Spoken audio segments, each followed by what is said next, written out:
2015 ఫిబ్రవరి 8న నరేంద్ర మోడీ గారు ఆ రోజు నేను చీఫ్ మినిస్టర్ గా ఉంటే ముఖ్యమంత్రుల సమావేశం పెట్టారు. సమావేశం పెట్టి భారతదేశాన్ని ఒక స్వచ్ఛ భారతదేశంగా తయారు చేయాలి, దీనికి అవసరమైతే ఒక 10 మంది ముఖ్యమంత్రులతో కేంద్రంలో ఉండే అధికారులతో అందరితో కలిపి ఒక కమిటీ వేశారు. ఆ కమిటీకి కన్వీనర్ గా నన్ను పెట్టి ఏం చేస్తే బాగుంటుందో ఒక రిపోర్ట్ ఇమ్మని ఆ రోజు అడిగారు. నేను ప్రపంచమంతా కూడా తిరిగాను, కొన్ని దేశాలు తిరిగాను, ఎక్కడెక్కడ కొత్త కొత్త విషయాలున్నాయో నేర్చుకుని సమగ్రమైన రిపోర్ట్ ఇచ్చాను. ఆ రిపోర్టే ఈరోజు దేశం మొత్తం స్వచ్ఛ భారత్ స్వచ్ఛ ఆంధ్రప్రదేశ్ కార్పొరేషన్ లో పెట్టి డబ్బులు ఇచ్చే పరిస్థితికి వచ్చారు.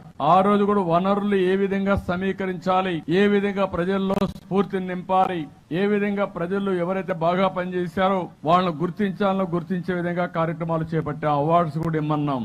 అందుకే ఈ రోజు మనం చూస్తే అనకాపల్లి నుంచి ఒక మిత్రుడు గవర్నమెంట్ ఆఫ్ ఇండియా అవార్డు ఇచ్చిందంటే ఆ రోజు ఇచ్చిన రికమెండేషన్లే దానికి కారణం అని చెప్పి కూడా నేను మీకు తెలియజేస్తున్నా.